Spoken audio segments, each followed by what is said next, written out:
David to Lost City Books. Thank you very much for having me.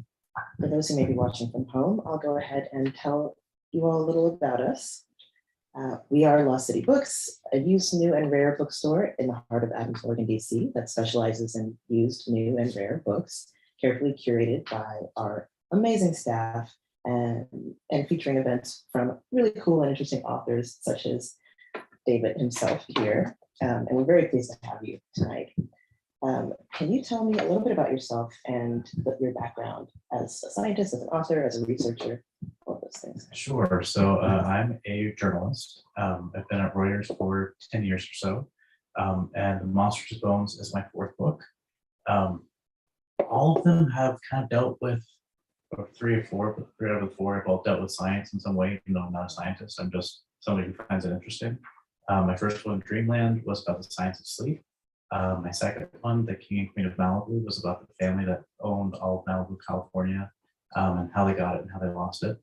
And the third one was called Black Death at the Golden Gate. It was about an outbreak of bubonic plague in San Francisco in 1900. And some of our viewers may remember there was a really big surge of interest in Black Death at the Golden Gate here at Lost City Books. I think we sold something like 45 copies of it or something like That's that. fantastic. It was very popular. So let's talk about Monsters Bones a little bit and what sparked your interest in this subject and how you kind of came to how you came to be interested in it and what path you took to begin your research. Sure. So I somehow had never gone through a dinosaur phase when I was a kid. I went through every other one. But we took our kids to the American Museum of Natural History in New York. And our son was, 6 at the time, and our daughter was 3 or 4. And we were walking through them, and our son asked, or the T-Rex, who found these bones? It was kind of the first time I thought of the idea that, somebody had to find all this stuff and had to bring it to the museum. And there was this human story behind dinosaurs. And that's what made me kind of dive into it.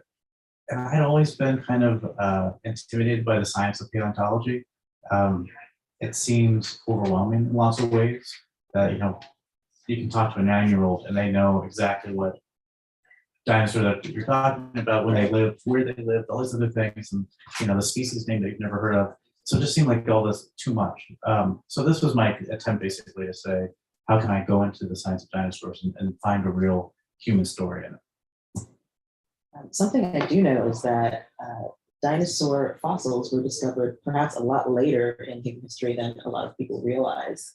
I think when we think of the fossils and what we understand about ancient life on the planet, it kind of seems like a given, like something we've always known as human beings. But some of the first dinosaur fossil discoveries were recently. I don't want to name a year in case I'm wrong about that. That's one thing I was struck by too. Is that the whole book tells a story of characters, but it also dives into the idea of dinosaurs. When you think about it, the idea that monstrous creatures used to live Earth, and the Earth looked like a completely alien landscape. That's a very radical idea, and it took a while for people to understand that. And for a long time, when people would find dinosaur bones and fossils, it would play part of folklore in a strange way. So, Native Americans in what's now Montana, Wyoming, they would find ballan-like fossils, which were forms of an ancient squid, and they used that as battle armor. When the first Puritans came to the U.S., they found dinosaur tracks. They thought these must be bird tracks from some enormous birds that escaped Noah's Ark. All these different explanations of what the world really was. And it took a while to find it out. The first person who came with the term dinosaur was only in the 1860s or so.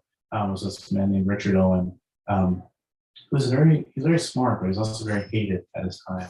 So it's interesting as you go through the story, there's so many outsized personalities, which is what really drew me into it.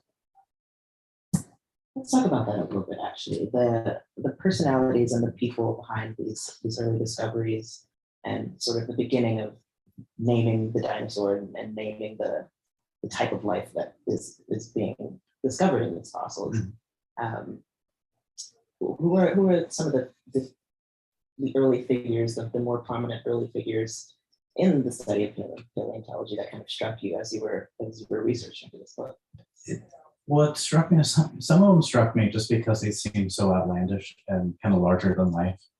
There's this one person in England named Reverend William Buckland, and he's one of the first. He found one that was later recognized as one of the first dinosaurs recognized by science.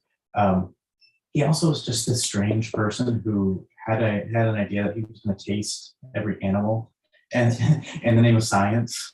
So he tasted panthers and porpoises and bat guano and everything else. He also thought that he could prove that fossils were the evidence of the Great Flood and the biblical flood. So he was one person. There was also Mary Anning, who she was living about 100 miles away from Jane Austen when she published Sense and Sensibility. She's a 12-year-old girl, and she found fossils and the cliffs. And suddenly all these very wealthy people and very highly esteemed people came trying to buy them from her. And that's how she supported her family for years. And for a while, people were saying maybe she was the source of the, she sells seashore. But I shouldn't try to say that in public but I should practice that before I go for it.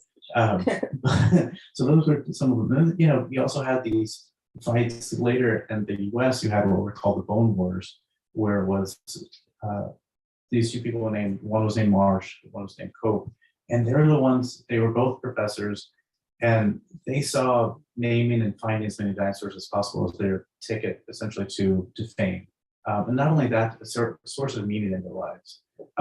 So they hated each other, even though the other person was probably the only person to understand what was driving them.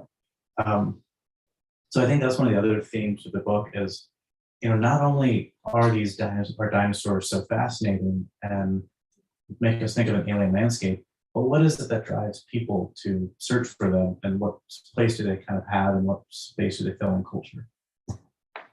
It's interesting that you say that that these people were in competition with each other and were they had animosity instead of what maybe some people picture as a collaborative effort, the noble scientific effort and working together. Yeah. So can you talk a little bit about, as you're researching these people, what sort of documentation did you bring up, or what pieces of their own research or discoveries did you kind of have to piece together to find out about these relationships and sort of the cultural time that these were emerging in? So what made it easier in one way was that the book really focuses on one man named Barnum Brown, and he was at the time he grew up on a farm in Kansas. Hated the farm. He found seashells when he was a young kid. He was 7 or 8, and he wondered how did these seashells end up under the soil in Kansas. We're 600 miles away from the Gulf of Mexico, and that made him think that there's a bigger world out there. So he pushed himself and thought, I haven't explored all, I'm going to find little blank spots on the map. So I was able to find he had lots of papers and never published autobiography that was in the archives of the American Museum of Natural History. For some of the other people, this was an era where people wrote a lot of letters. So it was nice that they would constantly say exactly how they were feeling, what they were doing, and why they were doing it. And the was known as the Bone Wars between Marsh and Cope. They were very public in their animosity towards each other. They publicly wished each other were dead. They had their assistants throw rocks at the other ones when they were available, when they came across each other in digs. They put fake bones in each other's digging sites to try to make them confused. So that all was possible. So the hero of the story in many ways is Barnum Brown. The villain in many ways is Henry Fairfield Osborn, who was the head of the American Museum of Natural History, their vertebrate paleontology division. And where Brown really represented the good side of paleontology, if you want to say that. Let's go find the world and let's bring the science to everybody. Osborne really represented the sense of there's a competition. We're going to use these bones and these discoveries as status symbols and show the world the way that we think the world should look. So that's interesting. It sounds like what you're saying is that on one side you have someone attempting to actually make these discoveries and uncover what did happen and what did exist, and then another that's using these discoveries as sort of like a tool or a cudgel to create status or to fabricate a narrative that I don't know, fit whatever machinations they were attempting to. Exactly. It was kind of those the you know, you don't really think of the dark side of paleontology, but in a lot of ways it was. So this was an era where, you know, we think of them as billionaires now. J.P. Morgan, Marshall Field, Andrew Carnegie. They were starting these museums that are now beloved as a way to kind of to temper the criticisms over income inequality. You know, I've made a lot of money, but I'm going to build this big museum. It's going to be better for the public, and we need a way to bring people in. And realize that dinosaurs did that. You know, they were the spectacle. They were the showmanship part of it. Osborne, on top of that, you know, he was somebody who believed in eugenics. He was somebody who believed that evolution ended in Northern European people, and he thought, if I have the T-Rex, I can bring people in, and then I can expose them to all these other subtle parts of the museum, subtle museum displays that highlights this kind of this very status idea of what the world he thinks should look like, and makes it seem very neutral in lots of ways. It's scientifically based. It's not just somebody's racist idea. Right, and that of course is something that we see pop up in a lot of sort of pseudoscientific eugenics, eugenics loving people, is that they cover everything in a thin veneer of that science, and then underneath is all of these dangerous beliefs that actually are harmful to the people that are seeing them. Exactly. So that was I think that the T-Rex, in some ways, it was the perfect lore. You know, it made people, unlike any other dinosaur, realize how spectacular the history of life has been. You know, that something that's different about having a large predator than a large herbivore. You know, a big brontosaurus, in some ways, it's just peaceful. You know, the beginning of Jurassic Park, where some nice part of the music goes through, is when the T-Rex shows up, things get real. And suddenly it's, you know, the drama of life. There's, you know, things are going to get killed, there's predation, there's evasion, all these other parts of the struggle for the drama of life has been happening for a long time before humans even entered the picture. And so that's what the T-Rex really did. It made people want to see it and believe in a different world and almost feel like they were looking at an alien. When you have that, you bring people in, and then suddenly you have more prestige, and then whatever else you say, it seems like it's also deeper and more meaningful. And I bet, I'm willing to bet at least, that the sort of mythos that's added with, you know, a giant, monstrous, scary T-Rex type character is just only adds to that to sort of the mystique of the story that they're telling. Exactly. That, you know, we have something that nobody else has. So we must know something that nobody else knows, or we must know more than you. And it's really, it's sad in a lot of ways. Brown's life was tragic. You know, the story of the discovery of the T-Rex is tragic in a lot of ways. Brown was an incredible person. He found the first T-Rex ever seen by human eyes in 1902. Osborne wanted to put it up, but he basically said this isn't good enough. You know, the skull wasn't in that great of shape. There weren't enough bones to make a full display. So he told Brown to go find another one. He went with his wife and the rest of the team in 1905. He found two more. Nobody else found a T-Rex for 40 years. He was the only person who could do it. Then his wife, you know, they had a child, a young daughter. Then his wife died suddenly. His wife and his daughter both caught scarlet fever while walking through Prospect Park in Brooklyn. His daughter survived. His wife did not. Brown didn't know what to do with himself, so he basically had her maternal grandparents, his wife's parents, raise his daughter. And he basically went searching for the hardest work he could find, as if trying to get the elements to kill him. So when Osborne was using the T-Rex for his own nefarious ends, Brown was out searching the world for more, trying to basically stay away as far away as possible. And it wasn't until the end of his life that he had the reconciliation with his daughter.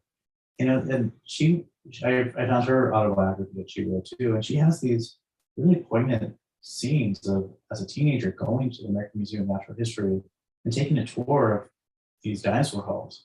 And her father, Barnum Brown, he found more than half the dinosaurs on display. So she's trying to connect with her father, her absent father, through these dinosaurs, these specimens, and trying to find some connection with them and find some sense of meaning. And it's heartbreaking in a lot of ways.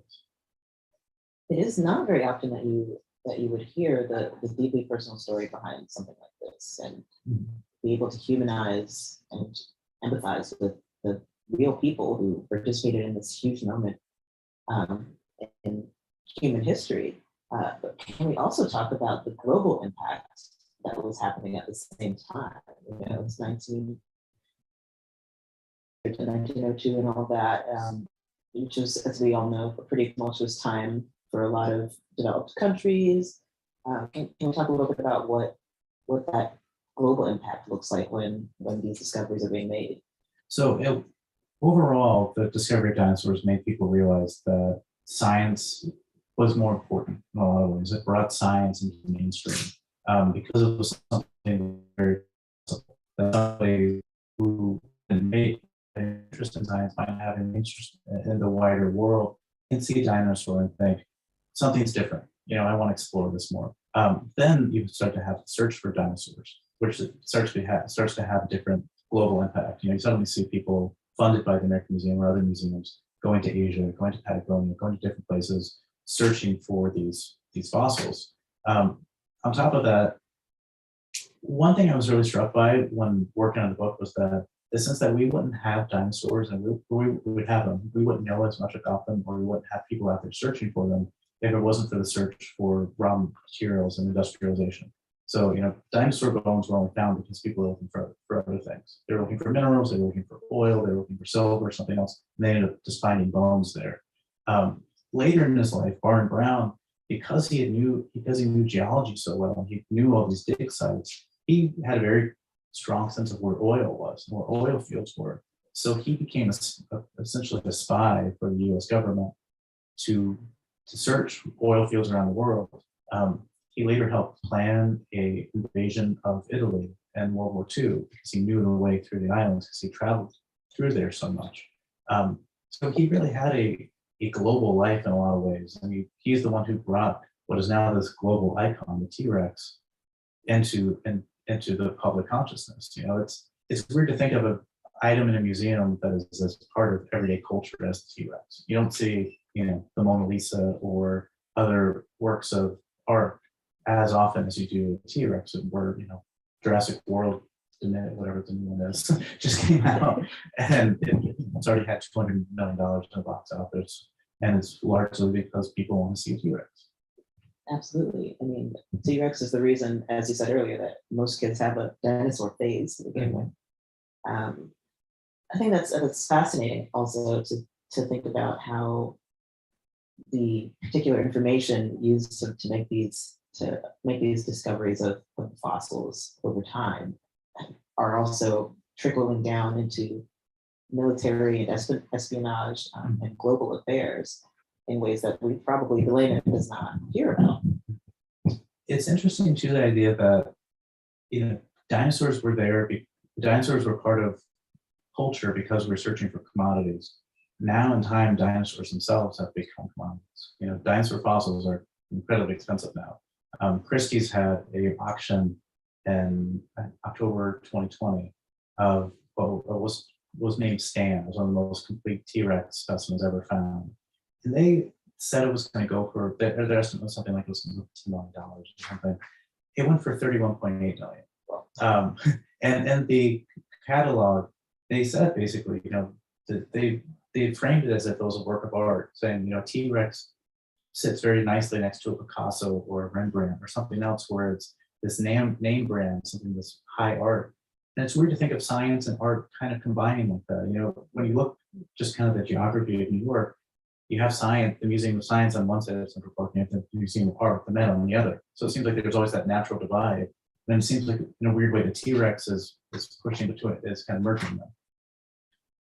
I think that's fascinating because now that I think about it, the T-Rex skeleton is very emblematic, right? It definitely stands for a lot and is very evocative as just something to look at or to be near.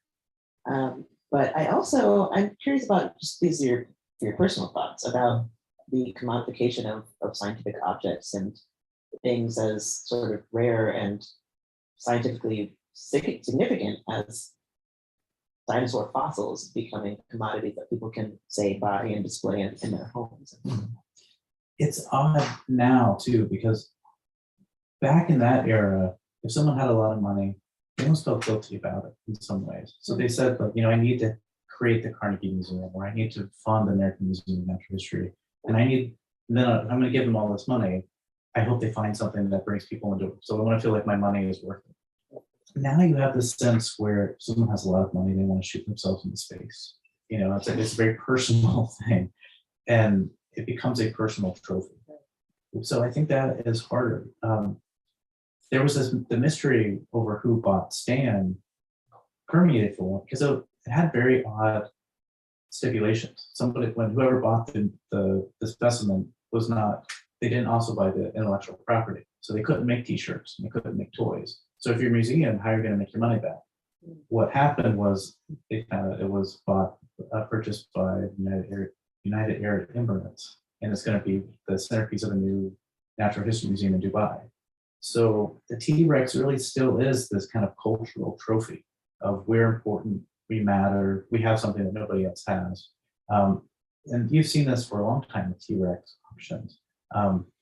There was another one, this specimen named Sue, or called Sue, which the Fields Museum ended up buying. That was a big deal among museums trying to purchase this. The North Carolina Museum of Natural Sciences, natural history and natural sciences, they really had a big raising drive because those ideas, if we have a T-Rex, we're finally in the big leagues. It's something different now. And I think there's that same idea that even private collectors, if they have a T-Rex, it matters in a different way. In the book I talk about, somebody found a juvenile T-Rex and they put it on eBay because they thought, this is the quickest way I can find a billionaire to buy it from me. That's astounding. It kind of reminds me of how in sort of ancient Greece and Mesopotamia and all of that, it was sort of a cultural tradition of conquerors to steal the gods from different temples and take them home. Like that was the trophy, that massive cultural trophyism. It's very interesting that this still takes place also in more science-leaning fields. I would like to hear if you would share with us just an excerpt from this book.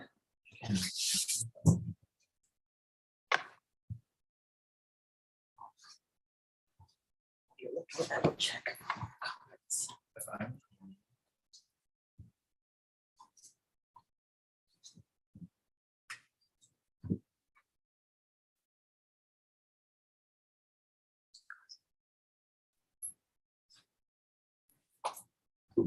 So I'm just going to start from the very beginning, actually. And this is describing the American Museum of Natural History. And as I read, you'll probably, if you've seen Indiana Jones and which one is it? Not the Temple of Doom. Raiders of the Lost Ark, I don't know. The one at the end where they have the Ark of the Covenant, must be Raiders of the Lost Ark, and they put it in this gigantic library. It's kind of lost away forever. That was the kind of idea I was going with this. So this is the prologue. It's called The Center of the World. Depending on which entrance you choose, the American Museum of Natural History looks like a castle the color of dried strawberries, a sun-bleached Roman temple, or a spaceship ready to launch out of a glass box. The fact that its sides don't match, the first clue that, like the millions of once living specimens that can be found within its maze of 28 interconnected buildings in the middle of Manhattan, the museum grew organically, with something close to chance as a guide. Since its founding in 1869, the museum has gathered, categorized, and displayed all that is amazing, strange, and beautiful about the planet Earth and the universe in which it spins. The tourist collection is to visceral experience the sum of human knowledge of the world surrounding us and our best guesses at how we fit into the picture. The numbers alone are so large as to seem made up. Among the museum's possessions are nearly 7 million wasps, 3 million butterflies, 1 million birds, and over 2 million fish, though they are no longer swimming. And that's just a modest survey of this extensive library of small animals.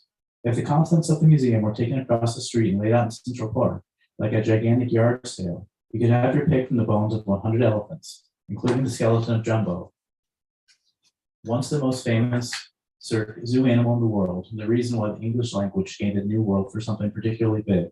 One 34-ton meteorite called Ahemido, which is nearly as old as the sun, more than 1,000 representations of the Buddha, 45 musical instruments from the Congo, the stump of a 1,400-year-old sequoia, 51 balls used in sports ranging from lacrosse to a game played by the Tumpari people of South America, in which players could only touch the ball with their heads.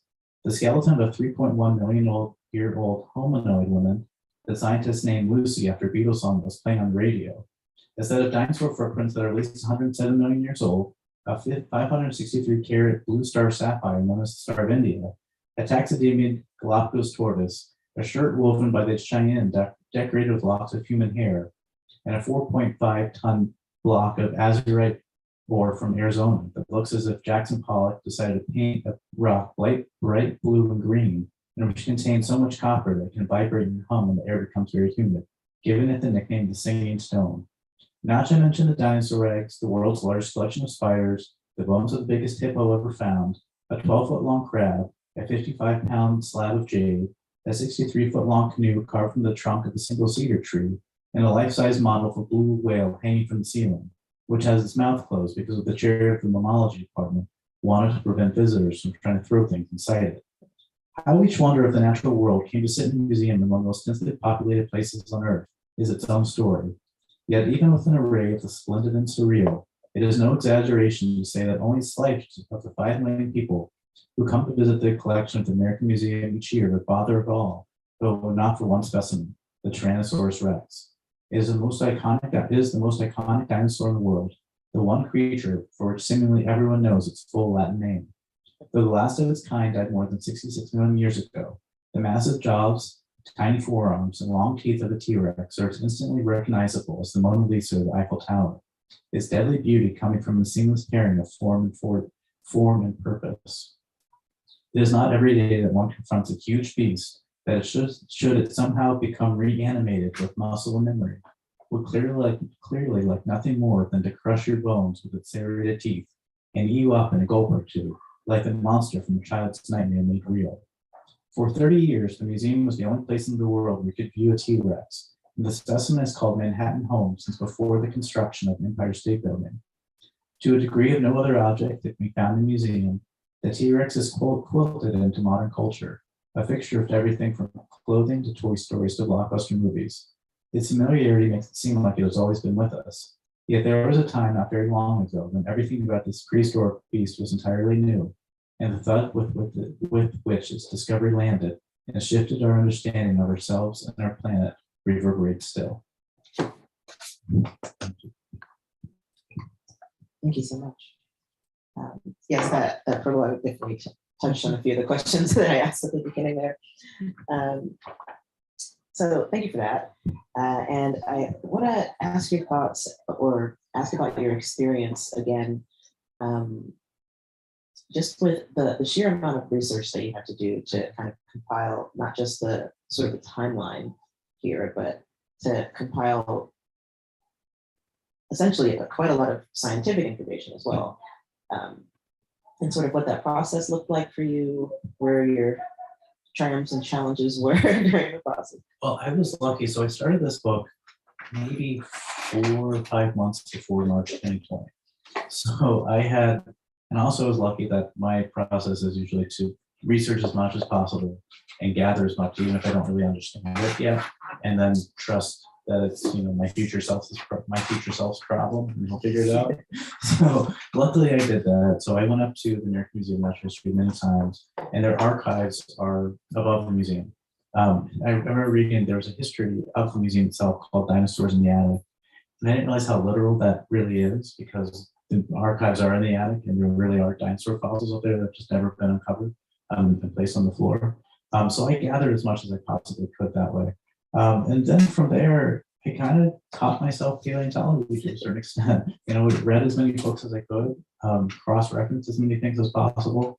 And it was interesting that there were a lot of stories told about there were books about specific parts of this story, but it seemed like nobody had ever really told the story of the T-Rex and how that entered culture and how it was found, and then how these personalities behind paleontology, especially the early days. There might be one part just on the Bone Wars, or one book just on Osborne, or one part just on the commodification of dinosaurs, but nobody was really telling the full narrative of it all.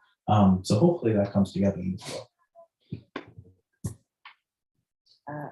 I think it's possible that it does. And so essentially what you're saying is that you started just before the pandemic kind of stuck everyone at home. So were you kind of just buried in this project pretty This much? was my escape in a lot of ways. When for a month, I think for a month in March or April, we literally didn't leave our house or our yard.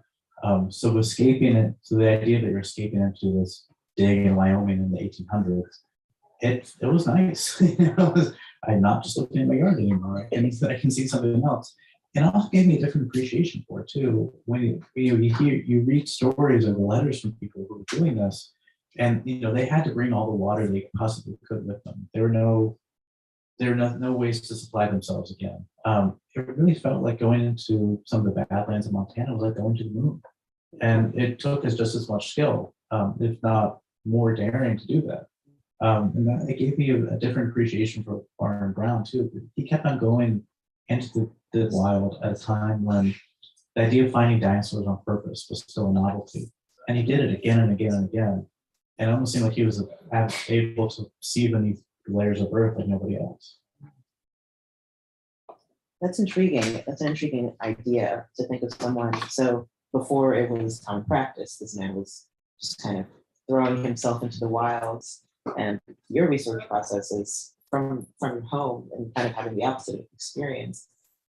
I'm curious about some of the people that you may have talked to during this time, and sort of how do I phrase this? Just the impressions that you say you taught yourself paleontology essentially. Like what did that look like? How did you sort of look up one day and discover that you had to teach yourself? Well, it's fine. So my day job, I cover Wall Street for Reuters. And if you cover something long enough, you start to think, maybe I could do that. You start to think, okay, that's how portfolio manager thinks. This is what they do, whatever. Paleontology, I realized I could never do because it's too hard. There's too many things you have to know. You have to have this very good understanding of geology to even know where to look. You have to have a very strong understanding of anatomy to say, okay, if this tooth is flat, that means this happens. So that means they probably ate this. Since they ate that, they probably lived here. And if they lived here, they probably had a social group that looked like this. And there's all these chains of logic that I could never do. X means Y means Z means, and keep on going through that. So I was lucky that I was able to talk to many people who are in the field now to say, this is my understanding. How is this right or wrong? So I was able to get kind of that base layer of scientific understanding. And hopefully, I also got to kind of answer all those questions that I never realized knew I had. So you learn, okay, more dinosaurs were feathered than you thought. Did that mean that they sang? Did they sing like birds? And then you learn, oh wait, okay, the structure of the throat means that they could quack like a duck, but they couldn't sing. It's like, okay, that's interesting. All these things like you wouldn't have really, maybe paleontologists wouldn't even think about that, but if you're just someone who's kind of interested in money. So I feel like my skill set that I brought to this was understanding how people kind of act and what are the motivations behind people. And then I had to kind of learn that layer of science to put on top of it. Why were they going to do that? And then because they went there, what does that mean for us? I'll just take it from the side to think of a huge dinosaur quacking, like just a monstrous quack roaring across the plains. It's a picture. It would be nice in some ways if the dinosaur was saying, that just seems like a very gentle world. Songbirds just wandering around. We can make a joke about organs. I lost my train of thought because of that. Sorry. So right. You just mentioned a little bit about sort of what, as you're kind of thinking about the people of it all and how these people thought and kind of how, I guess, the global culture and public opinion kind of was moving around at the time. Did you make any discoveries, or do you feel that you made any connections about the people at this time and the people doing this kind of science at this time and people now, how sort of either how that timeline can kind of be seen to arrive where we are now, or do you see any reflections in the people of now and the scientists of now in the people that you were researching? That's a good question. I think that paleontology is a much more collaborative science now. I think because a lot of the museums are so established. In a lot of ways, this competition, that's kind of the heart of the plot of the book. The competition between the American Museum of Natural History and Carnegie and what's now known as the Fields Museum in Chicago, was known as the Columbia back then, to find the best and the biggest dinosaur. The T-Rex, the American Museum won because they had the T-Rex, and everybody else was playing catch up for a long time. So you didn't have that kind of ego part. Now I think there's a different understanding of how widespread dinosaurs were, and in many ways, paleontologists think we're almost in the golden age of the field, because there's so many dinosaurs that are being new dinosaurs that are being described, discovered, and brought into public culture and consciousness. The new Jurassic Park movie, it has feathered dinosaurs, whereas the one in 1993, they just look like big lizards.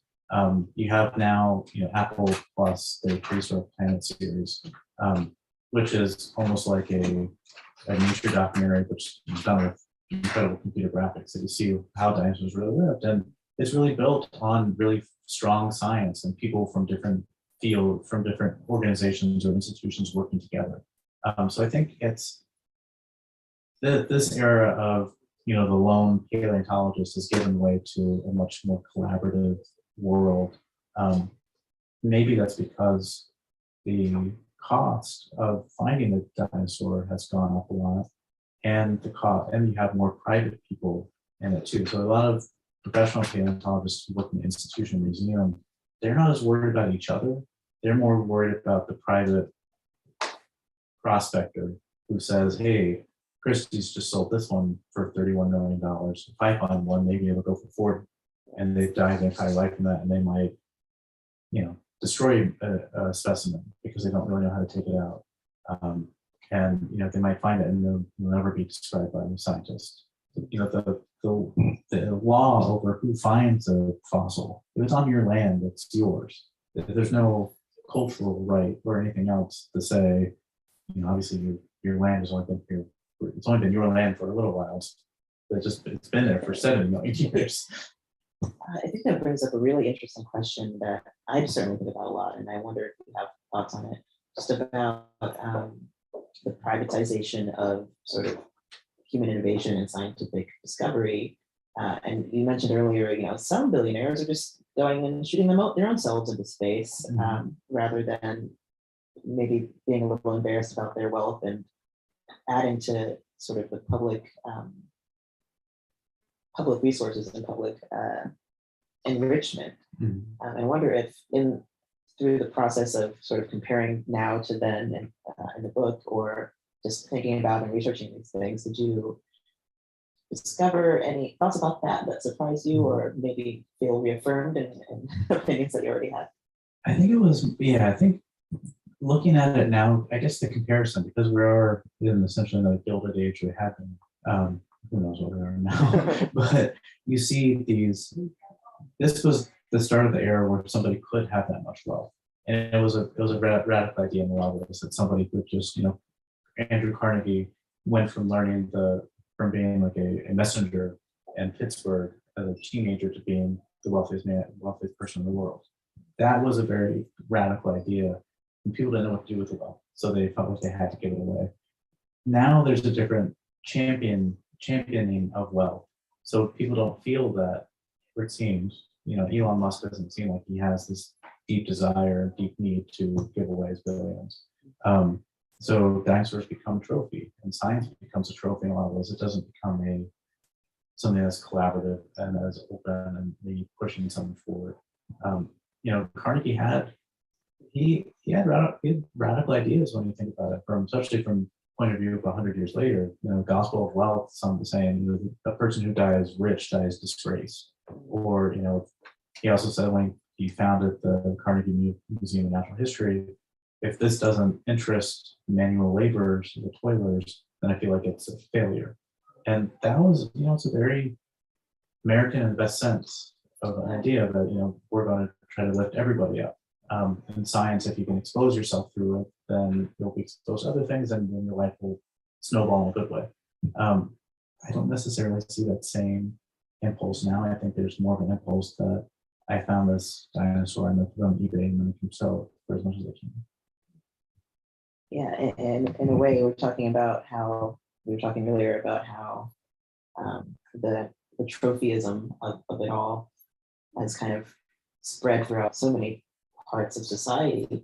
I think it's really interesting to hear about a different time when there was a bit more of a collective interest infused into the actions of industrialists and discoveries in science. So we're coming up a little bit on our time here. So I'd like to just invite you to share anything about this book that you'd like our viewers at home to know, our wonderful audience here to know. I think the biggest part is just, this is a chance to kind of learn the human stories behind dinosaurs. And that, when you walk in there, the museum, and you see the specimen there, it just feels so complete. It's hard to understand that it really took one person to do this. Like the bones tell stories. We always hear the stories of how these dinosaurs actually lived or how they likely lived. There's also the story of how they were found and how they mattered and how did they become part of culture. How did something that was found in Montana in 1902 end up in comic books and Batman 20 years later? And that's a very radical thing. And in some ways, when we talk about the trophyism of science, the T-Rex was kind of the start of that in a lot of ways. And it's interesting to think of how science has been used for nefarious ends. The monster's bones is kind of a double. It's a play on words because it's the bones of the T-Rex. There's also the bones that Osborne was using. He was the monster in a lot of ways too. So you kind of have this. Hopefully, after you read this book, you're going to see dinosaurs in museums in a different way. Absolutely. Thank you so much. Do you have any questions for our author today? Yeah, I have a couple questions. What was the most difficult part of the book to write? That's a good question. Probably the most technically, the paleontology heavy parts of it, the most technical of, position of the bones or position of the teeth or things like that. That's one part of it was hard to write. And then, just because I wrote most of the book during the early days of the pandemic, feeling like, is this ever going to get out? Is somebody ever going to want to read this? Am I going to be stuck in my home forever? And then another question is, I guess if you could ask like any of the figures in the book, like I don't know, maybe like Barnum or something, like if he was alive today, like what would you ask him? So, like if you were be able to interview him in person. Yeah, that's a good question. That's a really good question. I guess I would couple questions. I guess that I would ask him. I want to ask him the paleontology questions. Half of it, what do you think of the fact that these were feathered and all these other things? But he didn't write many papers. It was actually interesting. He was a very smart guy and he discovered a lot of species, but he didn't really care about that part of it. He was in it for the hunt, essentially. So I'd like to hear his thoughts on. But he was actually one of the first people who suggested that there was the asteroid that impacted and it led the dinosaurs to extinction. He had that early insight on that too. So he was a very smart guy. He just didn't really care about the science part of it. But I think, and personally, I want to know, do you regret not reconciling with your daughter earlier? How did that feel when you finally did meet her when you were, in your 60s and he met her he met her briefly when he was living in DC when she was living here too. And then they reconciled later. He finally invited her on a trip that she went to Guatemala. And it was there that he finally gave her all these things he collected for her and had never met her before. He had, a necklace he had picked up for her in Turkey and tile from Mexico. And he had these stories of him and her mother on their wedding day and all these other things. And how much do you regret not being part of her life and how would you have done that differently? Wow. I'm going to check here for live stream questions.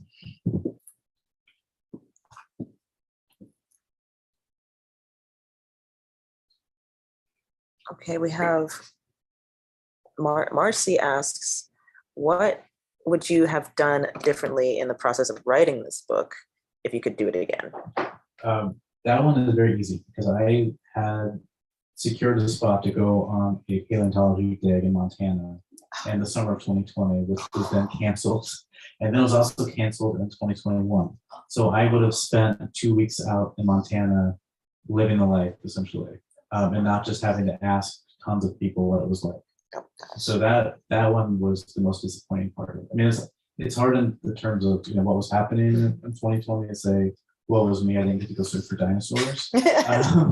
But that in terms of this, that was the lowest part. That's pretty disappointing. I would be upset too. Write an addendum to the book. Yeah, that's a good idea. Yeah. I'm here now. Seamus says, Seamus says, no question. I am just really into this book. Can't wait to read it. So that's I hope you like great. Thank you so much again for joining me today.